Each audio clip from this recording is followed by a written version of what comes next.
Salut les gars, aujourd'hui ça y est, c'est le grand jour. Alléluia. On va reprendre la rénovation de la 636 étape par étape ensemble, toi et moi. Installe-toi bien, on va à l'atelier et on s'occupe de ça.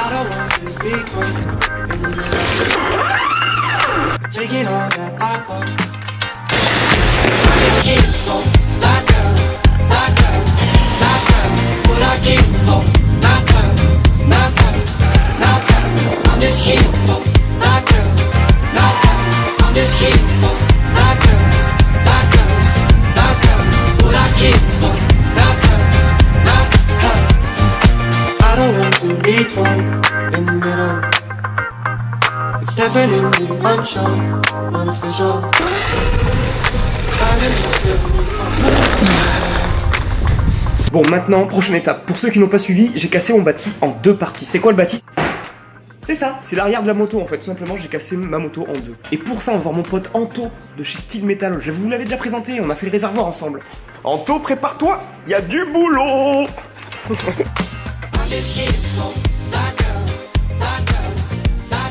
Pour tout vous dire, je vais l'appeler pour lui dire que j'arrive et direct il me dit au téléphone, putain mais qu'est-ce que t'as encore foutu Florian quoi.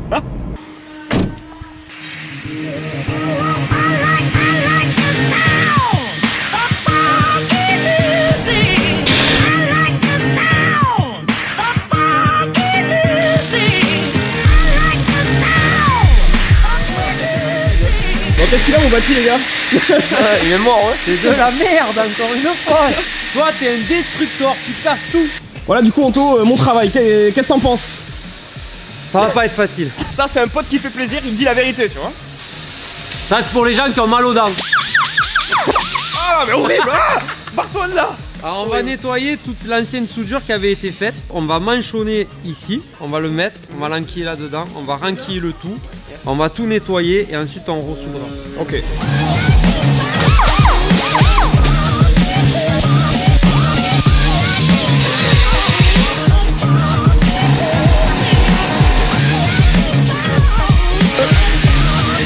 Ça va rentrer.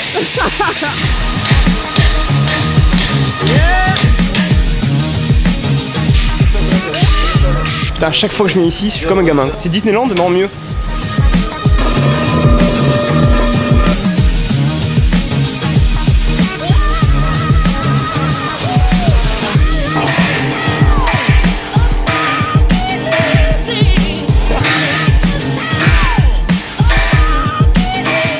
C'est une technique de travail que je connais très très bien. Je commence à déteindre. Et j'adore ça.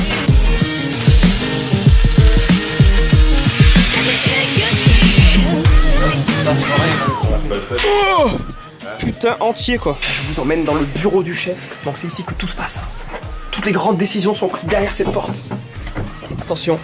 Le bureau du chef. Et ça fait combien de temps maintenant que t'as l'entreprise toi? J'ai repris une affaire qui tournait déjà depuis 1985. Plus ou moins bien, il y a des hauts et des bas, mais dans l'ensemble, c'est cool. En tout cas, moi je kiffe trop venir dans ton atelier. C'est genre Disneyland pour moi, tu vois, de voir tous ces trucs et tout. J'adore tout ce qui est bricolage, soudure, des gros marteaux, la vie quoi. Bon, en tout cas, encore une fois, Anto il m'a sauvé la vie. Mais ça, il le sait même pas. Hein, donc merci mec, ça fait trop plaisir. Et à bientôt. Bah bientôt, ça dépend de moi. Hein. Je pense que oui. Hein. Là, je suis content, j'ai mon petit bâti. C'est beau, c'est beau. Bon voilà, déjà là j'ai mon bâti, je suis super content. Maintenant on va aller au garage et on va récupérer tous les carénages pour les emmener au peintre. Laisse tomber, je viens de mettre les carénages dans le coffre, je te dis pas il va craquer. Il y a encore tous les autocollants, c'est dégueulasse, il y a même des vis dessus et tout. La galère de ouf, il va péter un câble. Déjà il m'a eu au téléphone, première phrase qu'il m'a dit c'est simple, il m'a dit ah tu viens vraiment? Oui je viens vraiment. Oui ce n'était pas une blague pour une fois. Bon voilà, je vous présente mon poteau. Il est vivant. Est-ce que ton cœur est bien accroché? Vas-y, on voit. Est-ce qu'on lui montre ou pas les gars? Ça va non? Oh là là. Tu vois? Oh il y a des autocollants propres dessous. En dessous. Eh ouais? On lève la première couche et on revient. On fait pas la peinture. Qu'est-ce qu'on s'en fout? C'est ça? Ouais. Ah c'est propre. Je fais quoi avec ça moi? Je sais pas. Oh putain, je suis vraiment un connard. Et là, pour la petite histoire quand même, c'est lui déjà qui avait peint ça. Je vois que je t'emmène un truc, de toute façon, c'est un peu la guerre. Ah, les gars, franchement, il a fait du bon taf parce qu'en vrai, ça a bien tenu. Regarde, franchement, il est pas si horrible. Le petit verre pomme métallisé qu'on avait choisi. Ah, mais tu le nettoies au liquide de frein, non? Bah, je nettoie pas, hein, surtout. Sachant que la moto, je vais la faire tomber H24. Ça sert à rien de faire une putain de peinture de tuning quoi. Je le dis devant les gens là, c'est un très bon peintre, mais aujourd'hui je vais lui dire de faire de la merde. Il a payé un minimum quand même, bon ok. Il est dégoûté, il sait pas quoi faire, il est là, non mais pourquoi? Oh les gars, j'ai oublié ça aussi. Oh. Vous savez que la plus grosse arnaque du siècle, je l'ai fait à ce monsieur. Il y a combien de temps? Il y a 5 ans, je pense. Il y a 5 ans, j'étais venu en bon poteau comme d'hab, tu vois, et je lui ai dit tiens vas-y prends mes jantes et tout, voilà, il faudrait que je les peigne, etc. Il me les a peints, le mec il a taffé dessus et tout comme un dingue. Et C'était pourri, mais vraiment pourri. Elle s'était défoncée en plus, et le pire c'est que je suis donc jamais venu le chercher. Il y a 5 ans, et je lui ai jamais payé non plus. Que j'ai pas sur moi aujourd'hui, en passant. On a un petit texto de temps en temps, tous les an. Voilà, voilà. Désolé, exactement. Désolé. Et attends, il y a autre chose aussi, j'ai oublié de te dire, t'as pas 5 € à nous dépanner? Je vais retrouver mes jantes il y a 5 ans. Donc autant vous dire qu'on n'a pas besoin de les peindre, on va garder cette couleur parce qu'on va pas se faire chier, hein, clairement. Elles sont blanches avec des reflets nacrés verts. Attention les yeux, ça va chier. Donc attention, là c'est juste qu'elles sont sales, Très sale. mais elles sont neuves. Elles sont neuves parce que ça fait juste 5 ans d'attente.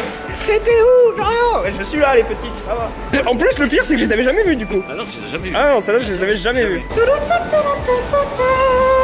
Les jantes que je lui ai filées il y a 5 ans et que j'ai toujours pas payé quoi. Et que je peux pas payer aujourd'hui. Et ça c'est sympa. Bon les gars, donc c'est la dernière fois que vous voyez les pièces de cette couleur là. Oh, tu m'as dit que t'as un truc à me proposer?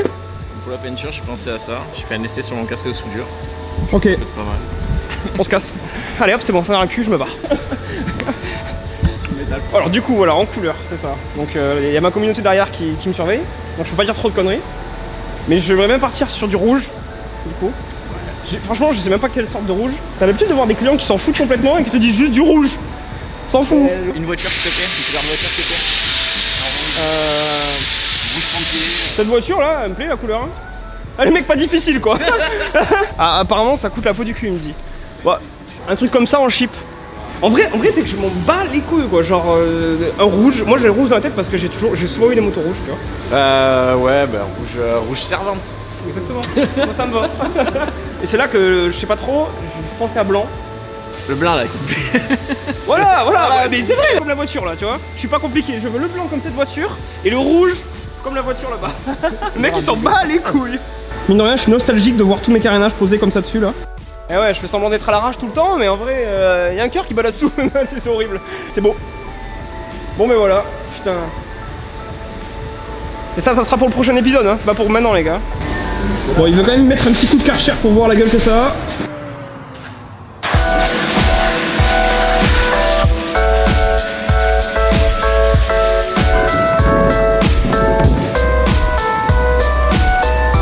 Là où on voit que ça travaille dur, c'est qu'il y a de la motivation. C'est ce qu'il y a de plus important. N'oubliez jamais. Je sais pas combien de merde je peux débiter à la minute, mais j'en vois bien. Hein. J'en vois bien niveau merde. Hein. Franchement, en tout cas, c'est cool de te voir. Je te dis merci. Et ben, à très vite. Très très vite. Après 5 ans passés dehors, elle rentre à la maison. Ouais, c'est la musique épique, mais j'en avais pas en tête. Bienvenue. Ouais, maintenant on trace direct à mon atelier et on va enfin mettre les mains dans le cambouis nous-mêmes et on va faire les joints spi de fourche. On two separate systems, the sounds are blended together to achieve a new dimension in sound, impossible to obtain in a monaural recording. Oh là là, c'est quoi cette place de dingue? Non mais attends, je suis chez moi ou pas? Pas de bordel, pas de bordel, pas de bordel, pas de bordel. C'est quoi ce truc de taré? La seule partie en bordel de mon atelier se trouve ici les gars. Bon ouais d'accord, là je suis d'accord avec vous, mais bon, chaque chose en son temps, hein. Déjà j'ai fait énormément d'efforts à mon niveau. Hein. Allez, on prend ça.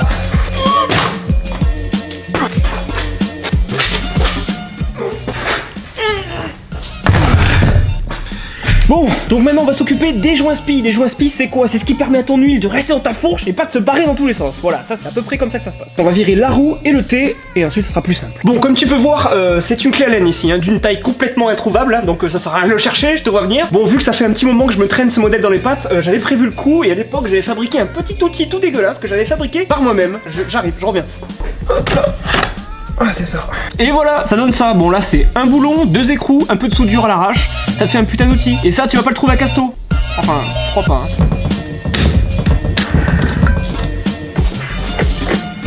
Hop là. Oh. Allez, hop. Bon, et pour ceux qui se rappellent, hein, toujours remettre les petits boulons sur les axes. Ouais, comme ça, on se fait moins chier en montage, quoi.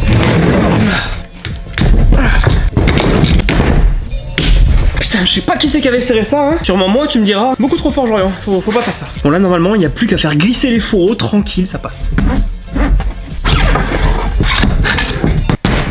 Et voilà. Maintenant, il va falloir installer le fourreau de fourche dans l'étau. Et pour pas l'abîmer, comment on fait pour pas l'abîmer? On va prendre un petit chiffon. Et voilà, une belle salopette. Hop là. Et on le met directement ici. Hop. Attends. C'est mieux comme ça. Bon là, si t'es pas trop crade et tout, va falloir un petit bac pour récupérer toute l'huile qu'il y a dans le fourreau. On va chercher. Yes. Allez, go. Hop. Bon là, tu commences à dévisser le haut de la fourche, tranquille, hein. Ah, j'ai fait 3 ans de karaté quand même. 3 ans. Et là, on a l'intérieur d'une petite fourche.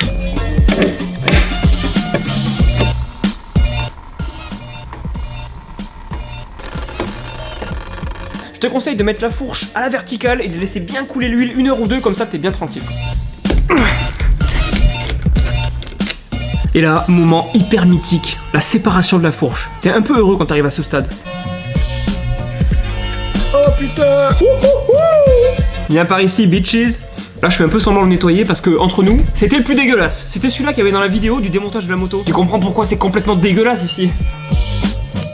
Le cache-poussière. Qu'on arrache. Là, on a juste à enlever le petit clips. Hop. Youpla. C'est toi qui m'as fait chier depuis 2 ans à couler partout sur les spots là. Tu sais quoi? T'as tout ce que tu mérites. Et là, on a les fameux joints spi tout neufs. Voilà, 20 € l'unité. Mais si tu ne changes pas, ça te fait chier pendant 3 ans, comme moi. Hein, et on appuie. Et voilà. Voilà, maintenant, il n'y a plus qu'à remboîter. Ah, c'est trop beau quand c'est tout neuf comme ça. Et de ce côté... Une fois que tu as les 2 fourreaux réassemblés, alors tu peux soit faire une bataille comme dans Star Wars, ouais, tu peux faire ça aussi, ou sinon tu peux tout simplement y mettre de l'huile. Vu qu'elles ont été vidangées, bah il n'y a plus qu'à les remplir avec de la bonne huile. Bon là, quand t'es costaud comme moi, bah ça va très vite. Putain, mais un enfant il peut le faire normalement. Tiens, t'as voulu faire la plus forte, t'es morte. Logique. C'est genre la catastrophe. Putain, mais je... Bon, du coup, j'ai checké tout ça et apparemment, il faut mettre 486 ml par fourreau. Ah, j'ai pris des cours de thé en 4ème. Alors là, avec mes yeux d'expert, j'ai vu qu'on était à 86. Voilà, donc faites surtout pas confiance à mes yeux, c'est un conseil. Oh, mais quelle précision! Non, pas du tout. On a essuyé 4 fois. Et du coup, après, t'as juste à refermer et à resserrer. Bon, pas besoin de t'expliquer, t'as bien compris, tu répètes la même chose pour la deuxième. Bon, mais voilà les gars, pour la fourche, c'est réglé. Mes jolies jantes blanches avec des reflets nacrés verts, j'aime bien. En tout cas, franchement, j'ai trop kiffé vous emmener chez mon pote Anto pour ressouder le bâti et chez Christophe pour la peinture. Moi, comme d'hab, je prends un pied immense à vous faire les vidéos. Si jamais t'as kiffé, je te laisse mettre un putain de pouce bleu, à me dire en commentaire ce que t'as aimé et ce que t'as pas aimé. Dans le prochain épisode de la 636, on ira chercher ensemble les carénages chez mon peintre, refaire les céderies de la moto et ensuite, on va commencer le remontage. Comme d'hab, je vous attends dans les commentaires, je réponds au maximum. Je vous dis ciao. Bye. Ah putain, bah oui, ça marche plus maintenant. Nul à chier.